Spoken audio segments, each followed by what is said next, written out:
En 1971, l'astronaute d'Apollo 14, Edgar Mitchell, a vécu dans l'espace une expérience qu'il a lui-même trouvée inexplicable. Il a pleuré. Pas des larmes de nostalgie ou de peur de ne pas revenir, mais un quasi-effondrement, une fragmentation et une recomposition totale de son être. Il contemplait la Terre, à 386 000 km de distance. Cette petite sphère bleue et blanche suspendue seule dans le silence absolu du velours noir de l'espace. À cet instant, il a eu l'impression de devenir fou, car dans son esprit, la personne nommée Edgar Mitchell avait cessé d'exister. Il ne se sentait plus comme un astronaute américain, ni même comme un individu distinct. Il avait la sensation très nette d'être cette planète. Ce vide, l'univers tout entier. Son corps semblait exploser en une myriade d'atomes, fusionnant avec l'immensité du monde extérieur. On pourrait penser que cet homme souffrait d'hypoxie ou d'hallucination due à la pression extrême dans le vaisseau spatial, mais si l'on se penche sur l'histoire des vols spatiaux habités, on constate que ce n'est pas un cas isolé. Nombre des scientifiques et des pilotes les plus rigoureusement entraînés de la planète, lorsqu'ils sont plongés dans ce vide sans aucun point de repère et qu'ils contemplent la Terre pendant quelques minutes, connaissent ce type de bouleversement profond, au niveau de l'âme.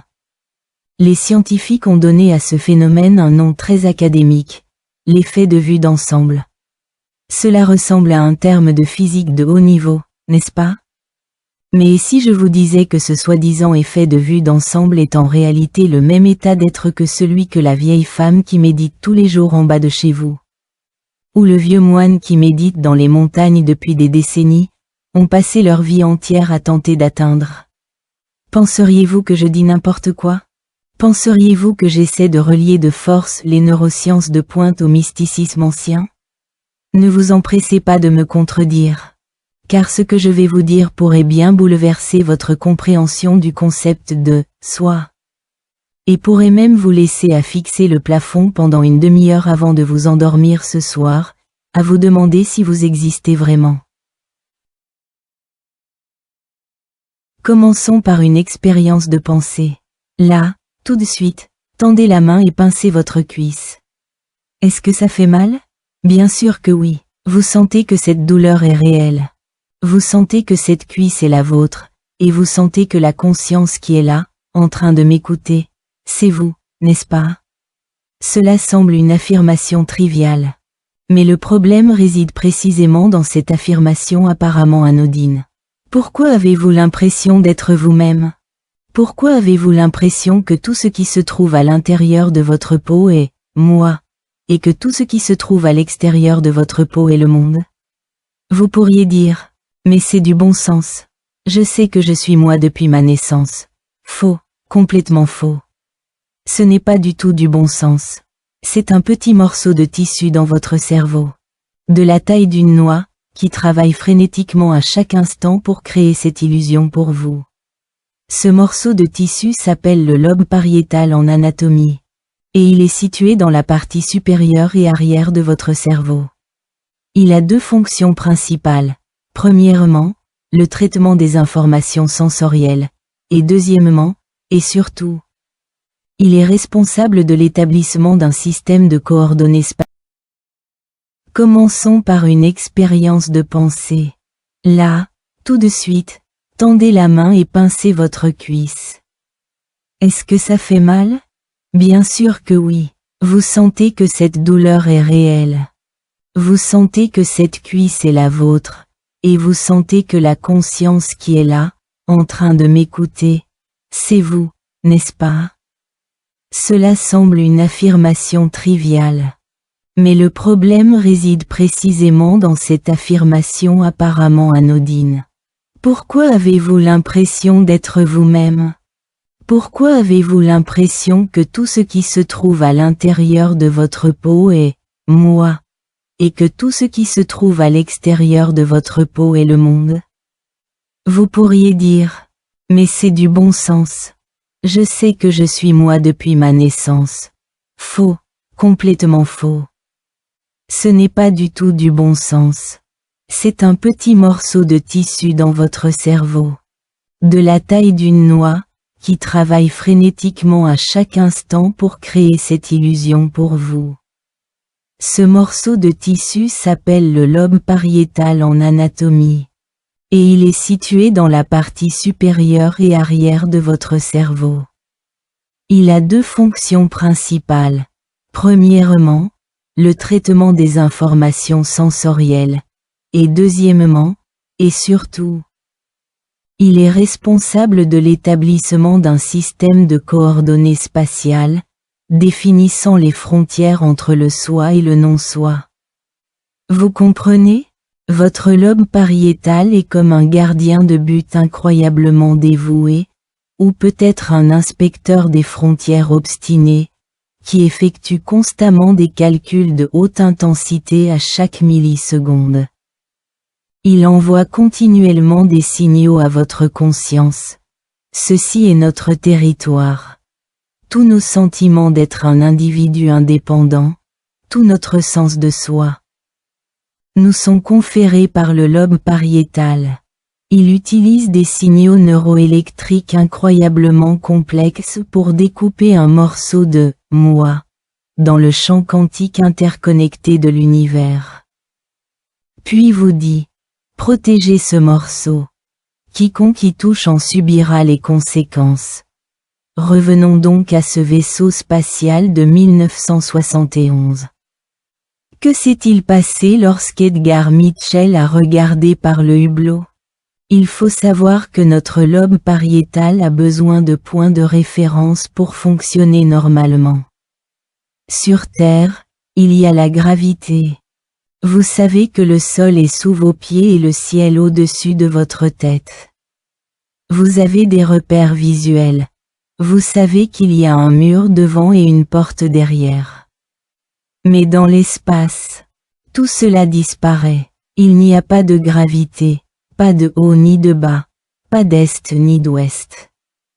Par la fenêtre, un abîme sans fin s'étend à perte de vue, et le seul objet visible est la Terre, qui, à cette distance, ressemble à une petite bille de verre. À ce moment précis, le pauvre lobe pariétal est complètement désorienté. Il tente de trouver des limites, mais en vain. Il est incapable d'en établir.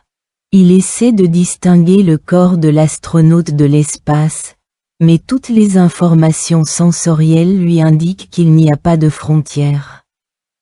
À un moment critique, le lobe pariétal subit un dysfonctionnement biologique. Il cesse de fonctionner, il renonce à tracer des limites. À cet instant, un miracle se produit. Lorsque l'interrupteur physiologique qui sépare le « moi » du « non-moi » est brutalement désactivé, le cerveau de l'astronaute retrouve soudain son état le plus primitif et le plus authentique. Il n'y a plus de « moi », il n'y a plus de monde, seulement l'existence elle-même. La conscience, autrefois enfermée dans un petit corps, jaillit soudain comme un torrent, se répandant dans l'univers entier. Il ne regarde plus la Terre, il a le sentiment d'être la Terre. Il ne regarde plus les étoiles, il a le sentiment que ces étoiles sont les cellules de son corps. C'est pourquoi il a pleuré. Ce n'était pas de la tristesse. C'était le choc bouleversant de retrouvailles tant attendues, comme un enfant qui, après avoir erré toute sa vie, réalise soudain qu'il n'a jamais quitté sa maison, qu'il n'a fait qu'un long et solitaire cauchemar. Le rêve est terminé. Ce mécanisme neurologique a été étudié en profondeur par le neuroscientifique Andrew Newberg. Il a scanné le cerveau de moines de haut rang en méditation profonde et de nonnes engagées dans une prière extrêmement fervente, et les résultats ont stupéfié toute la communauté scientifique. Lorsque ces personnes entraient dans un état de soi-disant unité avec la nature ou de communion avec Dieu, le niveau d'activité de leurs lobes pariétaux chutait à presque zéro. Comme chez les astronautes contemplant la Terre depuis l'espace. Il ne s'agit donc pas de mysticisme, mais de ce que la physiologie appelle l'illumination ou l'atteinte de la réalisation spirituelle.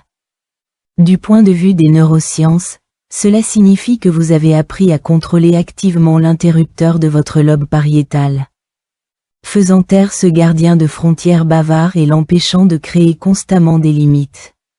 Chers amis, quel est notre plus grand problème aujourd'hui? Le problème est que la plupart d'entre nous ne pourront probablement jamais s'offrir un billet pour l'espace de leur vivant. Et nous ne pouvons pas passer 9 ans à méditer comme ces moines de haut rang. Nos lobes pariétaux, au lieu de se reposer, ont été entraînés par la vie moderne à être plus actifs que jamais. Regardez-nous, nous vivons trop consciemment, notre sens des limites est trop fort. Le matin, quelqu'un vous coupe la route en voiture, et votre lobe pariétal crie immédiatement. Il a violé ma priorité. C'est ma voix. La rage au volant s'ensuit. La tension artérielle monte en flèche. Au travail, une remarque innocente d'un collègue déclenche l'analyse de votre lobe pariétal. Il me vise, il se moque de mes compétences, ce qui entraîne une journée entière de conflits intérieurs. De retour à la maison, votre lobe pariétal recommence à sonner l'alarme à propos de vos enfants ou de votre partenaire. Mes efforts ne sont pas récompensés, mon ordre est perturbé. Toutes nos souffrances, toutes nos angoisses, toutes nos peurs, proviennent en fin de compte de ce sens des limites personnelles trop actif. Nous sommes trop obsédés par la protection de « mes » intérêts. Nous avons trop fragmenté le monde. C'est mon argent, c'est ta maison, c'est ma réputation, c'est ta faute, c'est mon pays. C'est ton pays, c'est mon Dieu, c'est le tien.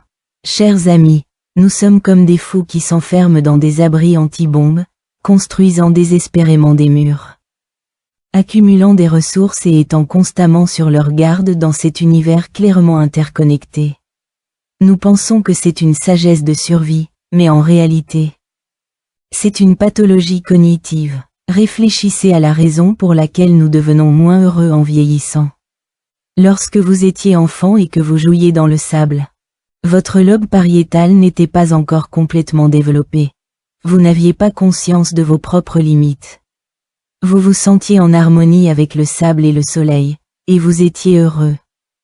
Mais maintenant, vous avez un nom, un titre et des économies. Votre conscience de soi s'alourdit, vos limites deviennent plus nettes, et pourtant vous vous sentez comme une île isolée. Xuanzi l'avait déjà compris il y a longtemps. C'est ce qu'on appelle « l'homme parfait n'a pas de soi ». Su Dongpo l'avait également compris. Pensez à quel point il était malheureux lorsqu'il fut exilé à Huangzhou. Au début, il souffrait, se disant « Pourquoi suis-je si malchanceux? Je suis si talentueux, et pourtant personne ne fait appel à moi. » À ce moment-là, son lobe pariétal fonctionnait certainement à plein régime, surchargé. Mais plus tard, il but du vin sous la falaise rouge, contempla la lune et écouta le fleuve. Soudain, cette perspective holistique lui vint à l'esprit. Il écrivit « Nous sommes comme des éphémères dans l'immensité de l'univers. Un simple grain de sable dans l'océan infini. N'est-ce pas le sentiment qu'éprouvent les astronautes lorsqu'ils regardent la Terre depuis l'espace ?» À cet instant, il réalisa l'insignifiance de l'individu, puis il ajouta une touche de génie, si l'on considère les choses du point de vue du changement. Alors le ciel et la terre ne peuvent durer un seul instant. Si l'on considère les choses du point de vue de la permanence, alors les choses et moi sommes tous deux éternels. Alors qu'y a-t-il à envier? En termes plus simples, si je ne me considère pas comme un Su Dongpo malheureux, mais plutôt comme le fleuve et le clair de lune, alors je suis éternel. Je n'ai jamais rien perdu, et je n'ai rien à gagner, car je suis tout. À ce moment-là, le lobe pariétal de Su Dongpo a dû cesser de fonctionner. Il n'avait pas besoin de fuser. Avec une coupe de vin et une brise venue du fleuve, il a piraté le système sous-jacent de son cerveau et a accompli un saut dimensionnel dans sa vie.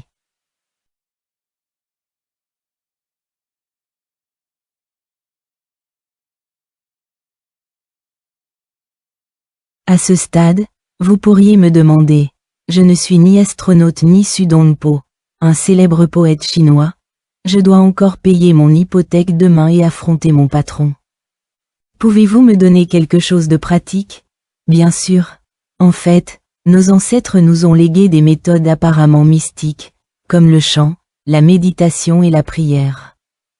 Si l'on fait abstraction de l'aspect religieux et qu'on les ramène au niveau des neurosciences, il s'agit en réalité de programmes très précis pour désactiver certaines fonctions cérébrales.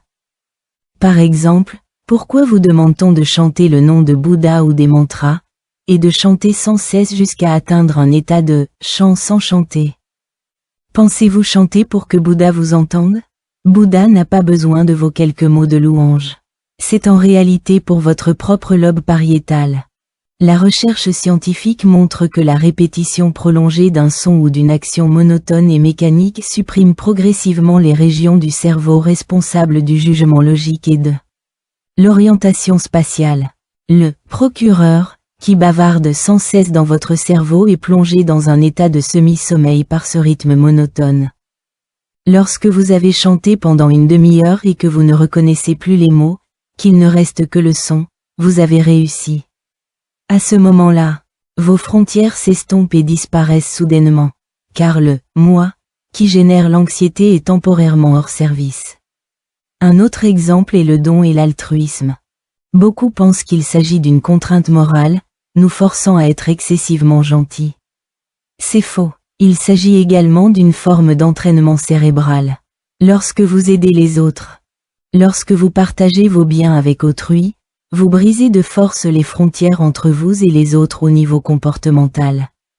Vous dites à votre cerveau que cette personne fait partie de vous, que son bonheur est votre bonheur. Si vous persévérez dans cet entraînement, votre lobe pariétal réorganisera progressivement son réseau neuronal. Il élargira de plus en plus le cercle du « moi », englobant d'abord votre corps, puis votre famille, ensuite la communauté, et enfin tous les êtres sensibles. Lorsque ce cercle devient infiniment grand, vous faites l'expérience de ce que l'on appelle la grande compassion. Il ne s'agit pas d'une morale élevée, c'est une stratégie de survie sophistiquée. Une personne qui étend son moi à l'échelle de l'univers est invincible. L'univers ne peut pas nuire à quelqu'un qui n'a même pas peur de la mort. Si vous croyez que l'univers entier est vous, alors la mort du corps physique n'est qu'un changement de vêtements. Les atomes restent, l'énergie reste, l'information reste. De quoi avez-vous peur?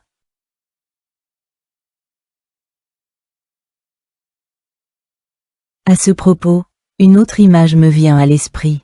Si un astronaute versant des larmes dans l'espace est le geste romantique ultime, alors notre éveil après chaque lutte dans la boue de ce monde est l'acte d'héroïsme suprême.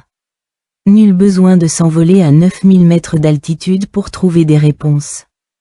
Les réponses ne sont pas dans les cieux, mais sous votre crâne, à chaque instant où vous décidez de mettre fin à cette auto-torture insensée.